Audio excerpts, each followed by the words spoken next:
যে পরিবর্তন আমরা বাংলাদেশে দেখছি সেই পরিবর্তন এসছে সাধারণ ছাত্র জনতা আপামর সাধারণ বাঙালি বাংলাদেশিদের হাত ধরে। সেই পরিবর্তন এই মুহূর্তে আমাদেরকে একটি নতুন বাংলাদেশ দিয়েছে, নতুন রাষ্ট্র দিয়েছে, যে রাষ্ট্রের প্রতিটি পরতে পরতে হয়তো এই মুহূর্তে সংস্কার দরকার।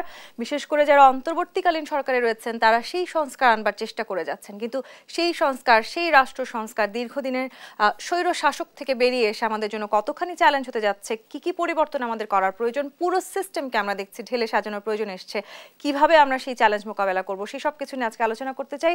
জেডএসআরএম নিবেদিত দেশ সাম্প্রতিকে আপনাদের সবাইকে স্বাগত জানাচ্ছি। আমি তাসনুভা তন্নি। দর্শক, আজকে আমরা আলোচনা করব রাষ্ট্র সংস্কার ও চ্যালেঞ্জ এই বিষয় নিয়ে, এবং আজকের এই আলোচনায় আমার সাথে তিনজন বিশেষ অতিথি আছেন। আমাদের সাথে আছেন অ্যাডভোকেট নিপুণ রায়চৌধুরী, সাধারণ সম্পাদক ঢাকা মহানগর বিএনপি, ঢাকা জেলা বিএনপি, এবং আছেন সাইফুল হক, সাধারণ সম্পাদক বিপ্লবী ওয়ার্কার্স পার্টি, আছেন ডক্টর নাজমুল হাসান, ঢাকা বিশ্ববিদ্যালয়ের অধ্যাপক। আপনাদের তিনজনকে স্বাগত জানাচ্ছি আজকের আলোচনায়। অ্যাডভোকেট নিপুণ রায়চৌধুরী, আপনাকে দিয়ে শুরু করতে চাই। রাজনৈতিক দলগুলো আসলে যা করে দেখাতে পারেনি, বাংলাদেশের সাধারণ ছাত্র কিংবা সাধারণ জনতা তাদের একটি আন্দোলনের মধ্য দিয়ে ঠিক সেই কাজটি করে দেখিয়েছে। বাংলাদেশ নতুন করে আসলে মুক্তি পেয়েছে, নতুন করে আমরা বলছি যে আমরা স্বাধীন হয়েছি। কিন্তু রাজনৈতিক দলগুলোকে আমরা এখন দেখছি তারা স্টেক হোল্ডার হবার, এই স্বাধীনতার স্টেক হোল্ডার হবার নানান রকমের কৌশল করছে কিংবা হয়তো চেষ্টা করে যাচ্ছে। নতুন বাংলাদেশের সব রাজনৈতিক দল থাকবে সেটি আমরা নিশ্চয়ই প্রত্যাশা করতে চাই, কিন্তু ছাত্রদের আত্মত্যাগের বিনিময়ে আসলে যেই পরিবর্তন আমরা পেয়েছি সেই পরিবর্তনের ধারা আপনারা অব্যাহত রাখতে পারবেন কিনা? অসংখ্য ধন্যবাদ দেশ টিভির সকল দর্শককে এবং আমার সাথে সম্মানিত আলোচক আপনাদের দুজনকে শুভেচ্ছা জানাচ্ছি।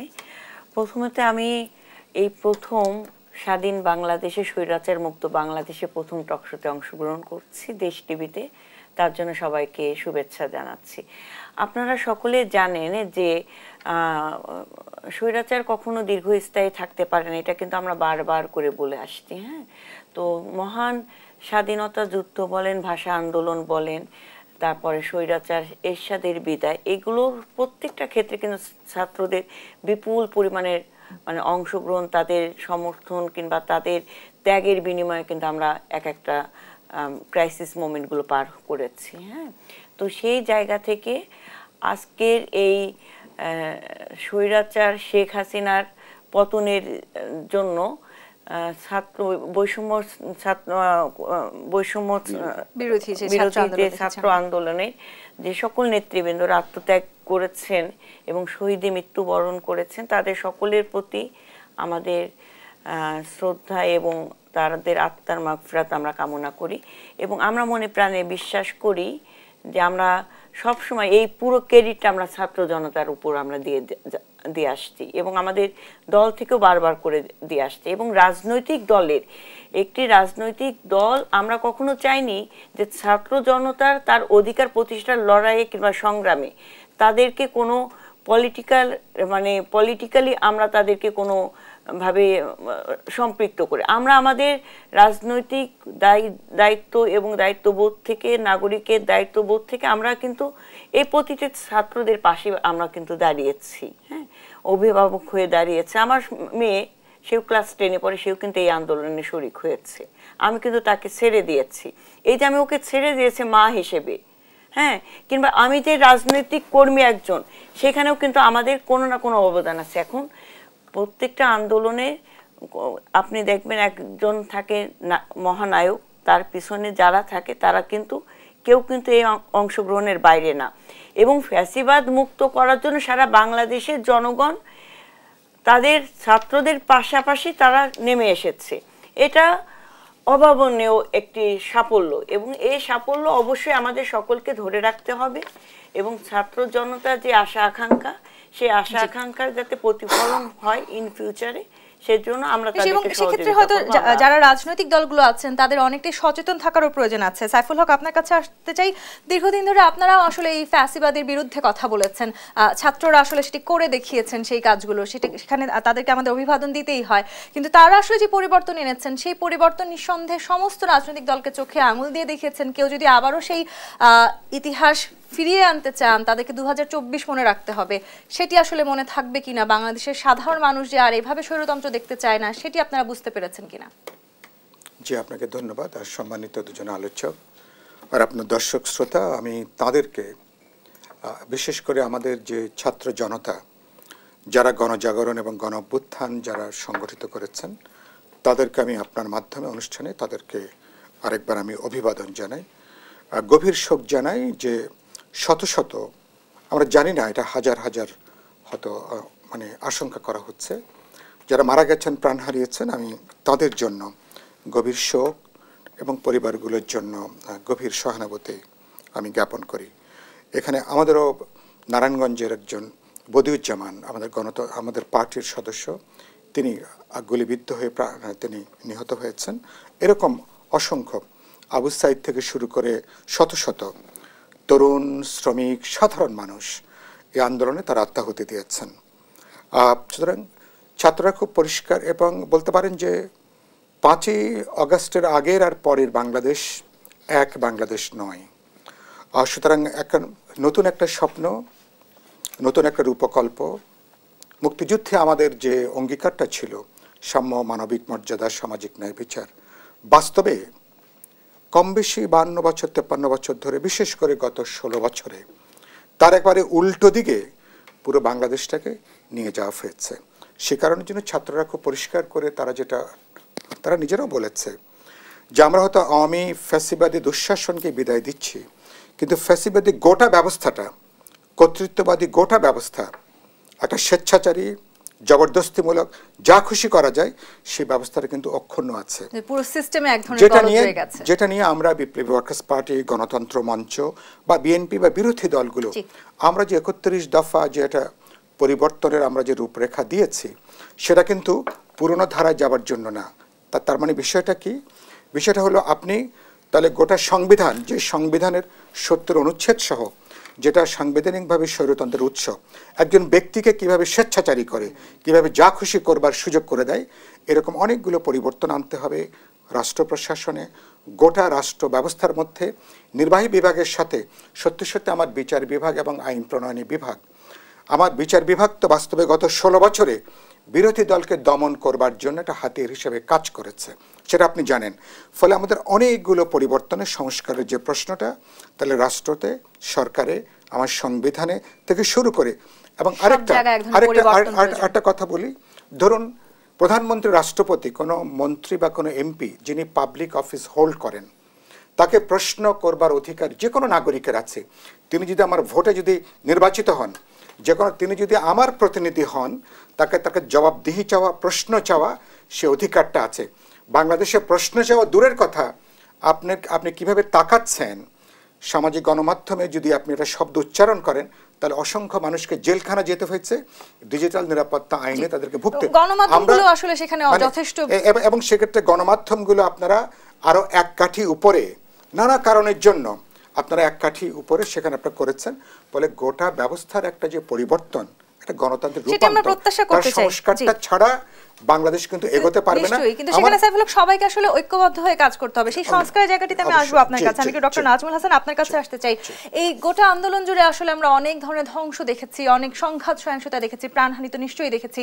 প্রতিটি প্রাণহানির আমাদের জবাবদিহিতার জায়গায় নিয়ে আসতে হবে। সেটি যেমন আমরা দেখলাম যে নতুন যেই অন্তর্বর্তীকালীন সরকার প্রধান, তিনিও নিজেও বলেছেন।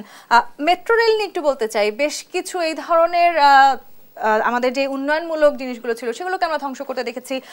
যেই সরকারের আমরা পতন ঘটাতে সক্ষম হয়েছি, সেই স্বৈরাচারী সরকার বলেছিল যে মেট্রো রেল চালু 1 বছরেও হয়তো সম্ভব নয়। ইতিমধ্যে আমরা ঘোষণা পেয়েছি যে আগামী 17 তারিখেই মেট্রো রেল চালু করা সম্ভব। তার মানে কতখানি মিথ্যাচার এবং কি অবস্থায় আসলে আমরা ছিলাম, এটিও কি আসলে তারই একটি প্রমাণ কিনা? ধন্যবাদ দেশ টিভিকে এবং আমার দুই সহ আলোচককে। সর্বপ্রথমে আমি এই ছাত্র জনতার যে আন্দোলন, সেখানে যারা আত্মাহুতি দিল তাদের প্রতি আমি শ্রদ্ধা জানাচ্ছি এবং যারা আহত হয়ে রয়েছেন তাদের দ্রুত সুস্থতা কামনা করছি। দেখেন, আজকে এমন একটা পর্যায়ে এসে আমরা এই আলোচনাটা করছি, স্বাধীনতার 53 বছর পরে আমাদের রাষ্ট্র সংস্কার নিয়ে চিন্তা করতে হচ্ছে। এর থেকে দুঃখজনক আর কিছু হতে পারে না। এর জন্য দেখেন, এই ফ্যাসিবাদী যে সরকার ছিল, তারা কিভাবে প্রতিটা প্রতিষ্ঠানকে ধ্বংস করে দিয়ে গিয়েছে। এবং আমরা এই ছাত্রদেরকে স্যালুট দেই যে তাদেরকে সামনে রেখে সমস্ত জনগণ কিন্তু নেমে এসেছে। জনগণ কেন নেমে এসেছে সেটা কিন্তু আমাদেরকে বুঝতে হবে। জনগণ নেমে এসেছে এই যে বিগত দিনের যে অত্যাচার দিনের পর দিন যে কোনো কিছুই ছিল না এই দেশে, এখন আমরা আস্তে আস্তে জানতে পারবো তাদের অত্যাচারের কি ভয়াবহতা। এতদিন বিভিন্ন কারণে মানুষ লোভে পড়ে হোক ভয়ে পড়ে হোক মানুষ কথা বলতো না, এখন কিন্তু দেখা যাবে যে তাদের অত্যাচারের কি সীমা বের হয়, দুর্নীতির কি পরিমাণ বের হয়। মানুষ ছিল নিষ্পেষিত, এই নিষ্পেষণ থেকে বের হওয়ার জন্য এই সমস্ত জনতা কিন্তু ছাত্রদেরকে কেন্দ্র করে নেমে এসেছে। আজকে কিন্তু আমরা ছাত্রদেরকে স্যালুট দিচ্ছি, কিন্তু সাধারণ জনগণ কিন্তু এই বিগত 15-16 বছর ধরে এই ভুক্তভোগী ছিল। এবং এই সরকার যে মিথ্যাচারের কথা যদি বলতে হয়, মিথ্যাচারের তো সীমা নাই। মানুষকে ধরে নিয়ে গুম করে তারা বলে তারা কেউ নেয় নাই, কতভাবে যে অবিচার অনাচার, তথ্যের কোনো মানে ভুলের কোনো সীমা নাই। এই যে আমদানি করে যে টাকা পায় সেটা আমরা পরে জানলাম যে এখানে নাই। কতভাবে আমাদেরকে জিডিপির মানে ফুলিয়ে ফাঁপিয়ে দেখানো হয়েছে। এগুলো আসলে আস্তে আস্তে বের হবে। এই সরকার যে গিয়েছে, এখন আমাদের নতুন করে চিন্তা করতে হবে, যে চিন্তাটা এসেছে, চ্যালেঞ্জ আছে। আজকের যে অনুষ্ঠানের যে আপনার এর অনেকগুলো চ্যালেঞ্জ ফেস করতে হবে। এবং যে কথাগুলো বললেন যে মেট্রো রেল, এটাকে আমি খুব মানে সিম্পল ম্যাটার বলি। যিনি বলেছেন বিগত স্বৈরাচার পতিত সরকারের যিনি নেত্রী, ওনার মুখে সত্যি কথা কতটুকু বের হতো এটা জনগণ বিচার করবে। জনগণ বিচার করবে। আমরা তার মুখ থেকে সত্যি কথা দেখিনি এই বিগত দিনে। অতএব এগুলো বলার জন্য বলে। তবে অনেক চ্যালেঞ্জ রয়েছে এই যারা দায়িত্ব নিয়েছেন। আমি মনে করি রাজনৈতিক দল যারা রয়েছেন, যারা নাগরিক সমাজে বিলং করেন, সবারই এখন এই জায়গাটাতে আসলে দেশপ্রেমের আসলে মিথ্যা কথা বলে যে আসলে পার পেয়ে যাওয়া যাবে সেই সুযোগ হয়তো এই বাংলাদেশে আর নেই। অবশ্যই সম্ভব না। এটা এক সময় না এক সময় হবেই। পৃথিবীতে দিদি বলেছেন, পৃথিবীতে কোনো স্বৈরাচার সরকারই আসলে বেশি দিন টেকে না। এই জায়গাটিতে আমি আবারও অ্যাডভোকেট নিপুণ রায় চৌধুরী আপনার কাছে একটি প্রশ্ন রাখতে চাই, যেটি ডক্টর নাজমুল হাসান বললেন যে পৃথিবীতে কোনো স্বৈরাচার সরকারই আসলে বেশি দিন টেকে না। এই ঘটনা 2024-এর এই ঘটনা নিশ্চয়ই আমাদের দেশে যে অন্যান্য রাজনৈতিক দলগুলো আছে তাদেরকে সেটি খুব ভালো করেই বুঝতে সক্ষম হয়েছেন তারা। এই যে জবাবদিহিতার জায়গাটি, সেটি আসলে বিএনপি কতখানি নিশ্চিত করতে পারবে? বিএনপির যে নেতাকর্মীরা এতদিন আসলে দীর্ঘদিন আসলে তারা রাজনীতির বাইরে ছিলেন, তারা নতুন করে আসলে রাজনীতিতে আবারও অন্তর্ভুক্ত হচ্ছেন, তারা কতখানি তাদের জায়গা থেকে জনগণের জন্য কাজ করতে পারবেন? রাজনৈতিক দলগুলো জনগণের কতখানি হবে? সেই প্রশ্নটি রেখে আমাকে একটি বিরতিতে যেতে হবে। যেটা স্যার দেশ সাম্প্রতিক বিরতি নিয়ে ফিরছি, সাথেই থাকুন।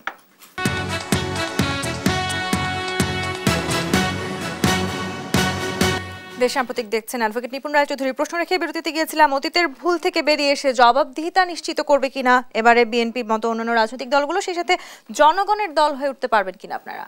দেখেন, আমরা যারা মানে আওয়ামী লীগ বাদ দিয়ে এবং তাদের মানে পৃষ্ঠপোষকতায় যে সকল রাজনৈতিক দলগুলো ছিল, তারা কেউ জনগণের প্রতিনিধিত্ব করে নাই, প্রতিনিধিত্ব করেও সরকার গঠন করে নেই, এবং তারা জনগণের কোনো রাজনৈতিক দল না। এর বাইরে বিএনপি সহ সকল গণতান্ত্রিক রাজনৈতিক দল আমরা কিন্তু এক প্ল্যাটফর্মে দাঁড়িয়েছি জনগণের অধিকার প্রতিষ্ঠা করার সংগ্রামের জন্য, গণতন্ত্র পুনরুদ্ধারের সংগ্রামের জন্য। আমরা কিন্তু কখনো বলি নাই যে আমরা ক্ষমতায় যেতে চাই কিংবা আমরা কর্তৃত্ববাদী করতে চাই, আমরা কিন্তু কখনোই বলি নাই। তো জনগণের সেবক, জনগণের দল, কারণ বিএনপি যতবার ক্ষমতায় এসেছে জনগণের ম্যান্ডেট নিয়ে ক্ষমতায় এসেছে। এবং হ্যাঁ, প্রত্যেকটি দলের ভিতর প্রত্যেকটি সরকার, আমি বলবো না বিএনপির কোনো ভুল নাই, বিএনপির অনেক ভুল ছিল, অনেক ভুল শুধরে কিন্তু বিএনপি জনগণের মানে একটি মানে জনগণের দল হিসেবে কিন্তু প্রতিষ্ঠিত হয়েছে এবং বাংলাদেশে বলেন সবচেয়ে বৃহৎ রাজনৈতিক দল হিসেবে প্রতিষ্ঠিত। এবং তার সাথে আমাদের যে সকল রাজনৈতিক দলগুলো অ্যালায়েন্স করছে, তারা কিন্তু জনগণের স্বার্থকে রক্ষা করার জন্য এই স্বৈরাচার শেখ হাসিনার অধীনে কিন্তু আমরা কেউ নির্বাচনে যাই নাই। এটা আমাদের কিন্তু সবচেয়ে বড় অ্যাচিভমেন্ট। আমরা আজকে এই নির্বাচন প্রতিহত করেছি, এই নির্বাচন থেকে বিরত থেকেছি, যার কারণে ছাত্র জনতা তাদের মানে অধিকার প্রতিষ্ঠার সংগ্রামের লড়াইয়ের জন্য আরেক ধাপ এগিয়ে যেতে পেরেছে। এটার পিছনে কিন্তু প্রত্যেকটা ঘটনার সাথে ধারাবাহিকতা কিছু ইতিহাস থাকে। তো আমরা ইতিহাসের পাঠ হিসেবে কাজ করেছি। একটি শব্দ আছে, আমরা কিন্তু আসলে অতীতে যে খারাপ সময় পার করেছি সেই খারাপ সময় আর দেখতে চাই না। দেখেন, আমরা তো সবচেয়ে খারাপ সময় পার করলাম এই গত 17 বছর যাবত। এর থেকে খারাপ সময় বাংলাদেশের ইতিহাসে কোন সময় আসে নাই। এবং শুধু বাংলাদেশের ইতিহাস না, আমি বলবো যে এই স্বৈরাচার শেখ হাসিনা দক্ষিণ এশিয়ার একদম রেকর্ড সৃষ্টি করেছে। এবং বর্তমানে তিনি যাদের আশ্রয় প্রশ্রয় আছে, এখনো কিন্তু ষড়যন্ত্র থেমে যায়নি, এখনো কিন্তু তারা নানান ধরনের ষড়যন্ত্র প্রতিনিয়ত করছে। এবং সরকার, শেখ হাসিনা পালিয়েছে, তার প্রেতাত্মাগুলো আছে না, তো সেই প্রেতাত্মাদের সাথে তো আমাদের লড়াই করতে হবে না, সংগ্রাম করতে হবে না? তো ছাত্র জনতা ওরা তো আমাদের মানে আমাদেরকে একটা পথ দেখিয়েছে, আমাদের সূর্য সন্তান, এবং তাদেরকে আবারও আমরা সেখানে সেই ধারায় ফিরে না যাই, রক্ষা করা সবকিছু নিয়ে আমরা ঐক্যবদ্ধ থেকে এই বিজয়কে আমরা কোনোভাবে মানে এই দুষ্কৃতিকারীদের স্বাধীনতা অর্জন যতখানি কঠিন তার থেকে হয়তো রক্ষা করা যথেষ্ট কঠিন। ডক্টর নাজমুল হাসান, একটু আপনার কাছে আসি। স্বরাষ্ট্র উপদেষ্টা আজকে বলেছেন আমরা কোনো রাজনীতিবিদ তৈরি করিনি, শুধু চাটুকার তৈরি করেছি। সত্যিই তো তাই, অনেকটা আমরা তাই দেখেছি, পুরো সিস্টেমের শুরু থেকে একেবারে উপর থেকে নিচ পর্যন্ত সেটি আমরা দেখতে পাচ্ছি। সেখান থেকে তো বেরিয়ে আসা আমাদের জন্য বড় চ্যালেঞ্জ, কি করা উচিত? অবশ্যই চ্যালেঞ্জ। এখন এত বড় একটা আন্দোলন গেল এবং এত রক্তক্ষয় হলো, মানুষের জীবন গেল, এর থেকে যদি আমরা শিক্ষাটা আবারও না নেই, যারা দেশ পরিচালনা করেছেন অতীতে এবং যারা ভবিষ্যতে দেশ পরিচালনা করবেন, তারা যদি এ থেকে শিক্ষা না নেয়, এর থেকে আনফরচুনেট আর কিছু নাই। দেশটা তো সবার, এই 18 কোটি মানুষ দেখেন, এত পোটেনশিয়াল এই দেশটার কি নাই? আমি তো ফার্টাইল ল্যান্ড বলে, আমি ফার্টাইল ওয়াটারও বলি। আমাদের এই দেশটা এত কিছু আছে, এই দেশের মানুষ কিন্তু ভালো। আমাদের পরিচালনা যারা করেন তারা যদি ভালো না হয়, তারা যদি শিক্ষা না নেয়, খুব ডিফিকাল্ট হবে।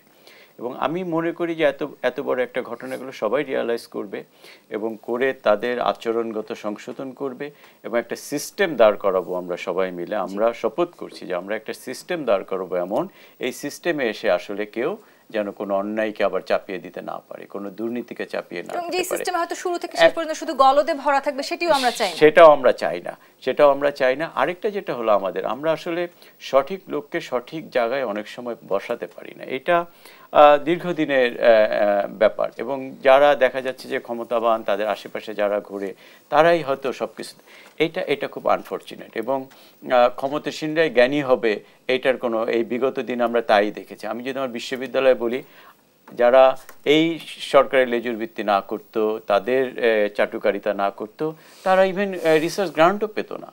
তো এর থেকে আনফরচুনেট তো আর কি হতে পারে বলেন? দেশটা তো সবার। ভবিষ্যতে যারা আসবে তাদের উচিত হবে সবাইকে অ্যাকোমোডেট করে ছাত্রদের যে চিন্তা ভাবনা, এটা সকলের চিন্তা ভাবনা। আমরা দলীয়করণ না করে আসলে বাংলাদেশী হতে চাই। সিস্টেমগুলোকে দলীয়করণ করা যাবে না, সিস্টেমগুলো তো আমাকে দলীয়করণের ভিতরে সিস্টেম তো এক্সিস্ট করে, সেই সুযোগ নেই। কিন্তু এরপরেও যদি আসলে গণতান্ত্রিক ধারা আমরা অব্যাহত রাখতে চাই, সাইফুল হক, নির্বাচন খুবই জরুরি একটি ধারা, সেখানে আমাদেরকে ফিরে আসতেই হবে।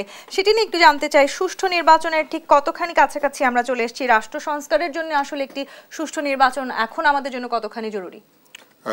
আমি মনে করি যেটা আপনি বললেন, যে প্রথমত আমরা এই যে জাস্ট মাত্র 5 আগস্টের পরে এই ফ্যাসিবাদী সরকারের বিদায় নেওয়ার পরে যে পরিস্থিতি, যেটা নিয়ে ইতিমধ্যে এখনো পর্যন্ত একটা অস্থিরতা এখনো আছে, এক ধরনের নৈরাজ্যকর অবস্থা তৈরি হয়েছিল, যেটা কিছুটা আমি বলবো যে নিয়ন্ত্রণের মধ্যে। এমনকি আমাদের ছাত্ররা, তরুণরা, অভিভাবকরা, শিক্ষার্থীরা, পাড়ার সাধারণ মানুষ, তারা নিজেরাও কিন্তু এখন বেরিয়ে এসছেন যে আমার পরিবারকে রক্ষা করা, সমাজকে রক্ষা করা, অঞ্চলকে রক্ষা করা, আমার ধর্মীয় প্রতিষ্ঠানগুলোকে রক্ষা করা, এটা কিন্তু একটা অসাধারণ জায়গা।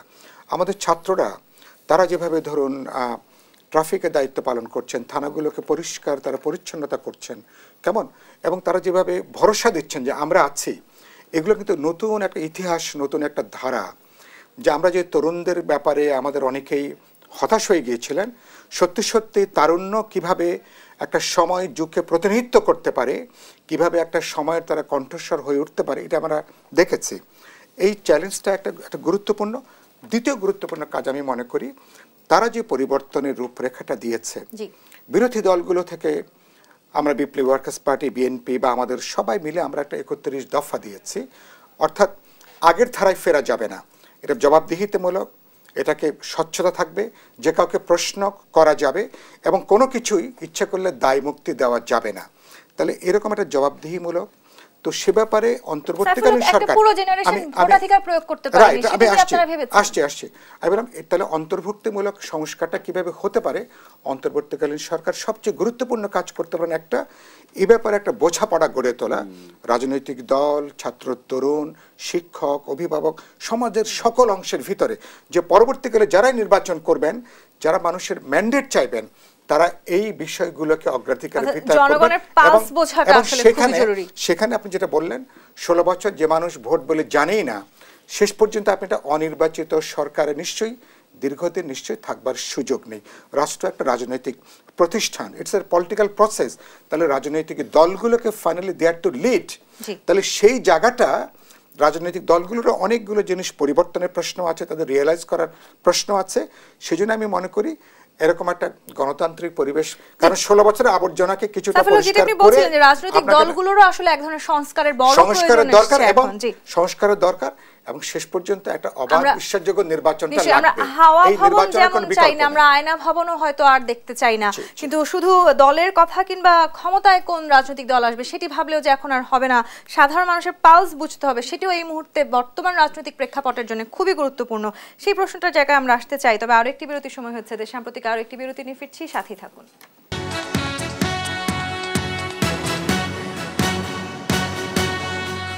দেশসাম্প্রতিক দেখছেন, অ্যাডভোকেট নিপুণ রায় চৌধুরী। শুধু দলের কথা কিংবা আসলে ক্ষমতার কথা ভাবার সুযোগ নেই। আমরা হয়তো আয়না মহল কিংবা হাওয়া ভবন তুলনার জায়গাটিতে আমি যাব না, কিন্তু ভালো কিংবা কতখানি কি খারাপ সেই তুলনাতেও যেতে চাই না। কোনো খারাপই আমরা বাংলাদেশে আর চাই না। সেখানে আসলে আপনারা কতখানি একমত? দেখেন, আমরা তো মানে এই বিজয়টা আমাদের পরিবর্তনের একটা বড় বিজয়, ঠিক আছে? মানে আমাদের পুরো রাষ্ট্র কাঠামোটাকে পরিবর্তন করতে হবে, সেটা আমাদের সিনিয়র আলোচকরা ওনারা বলেছেন। হ্যাঁ, এটা পুরোপুরি একমত। হ্যাঁ, কিন্তু হাওয়া ভবন আর আয়না ঘর এক না।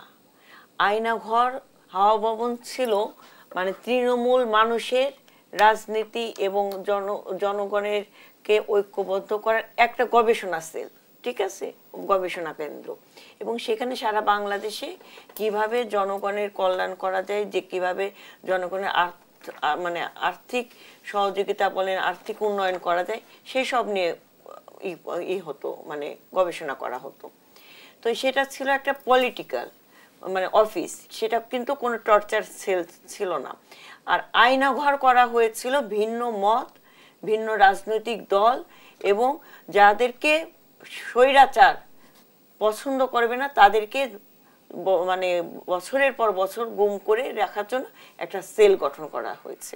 তো আমি আশা করব যে গণমাধ্যম কর্মী আপনারা সঠিক মেসেজটা, সঠিক তথ্যটা আপনারা জনগণের কাছে দেবেন, কারণ এটা কিন্তু জনগণ প্রত্যাশা করে। হ্যাঁ, তো সেই জায়গা থেকে আমি শুধু আমাদের রাজনৈতিক দলের পরিবর্তন হলেই হবে না, আমাদের তো রাজনৈতিক মনোভাব পরিবর্তন করতে হবে, চিন্তা ভাবনা পরিবর্তন করতে হবে, জনগণের প্রতি আস্থা যাতে আমরা অর্জন করতে পারি সেই কাজগুলো আমাদের করতে হবে। একইভাবে প্রত্যেকটা ব্যক্তির উচিত হবে যে যেখানে অন্যায় হবে সেখানে প্রতিবাদ করো, যেখানে অন্যায় হবে সেখানে প্রতিবাদ করো। এখন আপনি দেখেন সারা বাংলাদেশে সংখ্যালঘুদের উপর হিন্দু সম্প্রদায়ের উপর টার্গেট করে করে হামলা করা হচ্ছে। এটা কিন্তু হিন্দু সম্প্রদায়ের উপর টার্গেট করে হামলা না, যারা অতি উৎসাহিত হিন্দু ছিলেন, যারা আওয়ামী লীগের জন্য গলাবাজি করেছেন তাদেরকে টার্গেট করে। আমরা আসলে খুব সহজ করে বলতে চাই, আমরা বৈষম্য বিরোধী আন্দোলন থেকে এই পরিবর্তন পেয়েছি, তো আমরা আসলে আর কোনো বৈষম্য করতে চাই না, কোনো ক্ষেত্রে আমরা বৈষম্য করতে চাই না। সাইফুল হক, একটা সময় আমরা ভেবেছি বাংলাদেশে শুধু দুটো বড় রাজনৈতিক দল আছে, সেখান থেকে আমরা ইতিমধ্যে বেরিয়ে এসেছি, অর্থাৎ অন্যান্য রাজনৈতিক দলগুলোর সামনে এগিয়ে আসার সুযোগ হয়েছে। জনগণ কতখানি আসলে আপনাদের পক্ষে আছে? না, আমি তো মনে করি আপনি জানেন যে বিরোধী রাজনৈতিক দলগুলো তারা কিন্তু গত 16টা বছর তারা কিন্তু 16টা বছর তারা কিন্তু জানবাজি করে এই লড়াই তারা কিন্তু করে এসছে, এবং তাদের এখানে হামলা, মামলা, গুম, খুন, লক্ষ লক্ষ তাদের মামলা, তাদের যে অত্যাচার, এই জমিনে কিন্তু এই 34 দিনের যে 1 জুলাই থেকে 5 আগস্ট পর্যন্ত বুঝতে হবে এই জায়গাতে কিন্তু দরকার ছিল একটা স্পার্ক, দরকার ছিল একটা স্ফুলিঙ্গ দরকার ছিল। আমাদের ছাত্র তরুণ যুবকরা বিরোচিতভাবে সেটা তারা জ্বালিয়েছে, নতুন একটা স্বপ্ন তারা দিয়েছে। আমি যেন বলেছি যে এখন নতুনভাবে বোঝাপড়ার মধ্য দিয়ে একটা নতুন সমঝোতা, নতুন তরুণ বোঝাপড়া তরুণরা সেটাকে আসলে তৈরি করতে আমাদেরকে এই হবে। বাংলাদেশে এনে দিয়েছে। এবং শিক্ষক তাদেরকে হিসেবে পথ আপনার দেখাতে হবে। সবচেয়ে বেশি সুযোগ হয়েছে তাদের কাছাকাছি যাবার, তাদেরকে আসলে আমরা কতখানি এই ভার বহন করার ক্ষমতা দিতে পারছি? অবশ্যই আমাদেরকে এই যারা দেশকে নেতৃত্ব দিবে, ভবিষ্যৎ আগামীর প্রজন্ম যারা দেশকে যারা প্রতিনিধিত্ব করবে, তাদের পালসকে বুঝতে হবে এবং তাদেরকে রিড যদি আমরা না করতে পারি আমরা আবারও বিপদে পড়ব। তারাই সঠিক পথে আছে, এটুকু বুঝতে হবে। অতীতে যারা দেশ চালিয়েছে তাদের অনেক ভুলভ্রান্তির ফসল আজকের এই এত রক্তক্ষয়, এত আন্দোলন, এত অত্যাচার, এত সংগ্রাম। অতএব আমি মনে করি যে ঘটনাগুলো ঘটেছে সবাই শিক্ষা নিবে, সকলে মিলে দেশটাকে আমরা গড়ি, দেশটাকে একটা সুন্দর জায়গায় নিয়ে যাই। আমরা দেখতে চাই না ধন্যবাদ আপনাকে স্বাধীনতা 53 বছর পরে আবার সেই অবস্থায় ফেরত যেতে। ধন্যবাদ আমাদেরকে সময় দেওয়ার জন্য। দর্শক, আগামী পর্ব দেখবার আমন্ত্রণ রইল। ধন্যবাদ সাথে থাকার জন্য।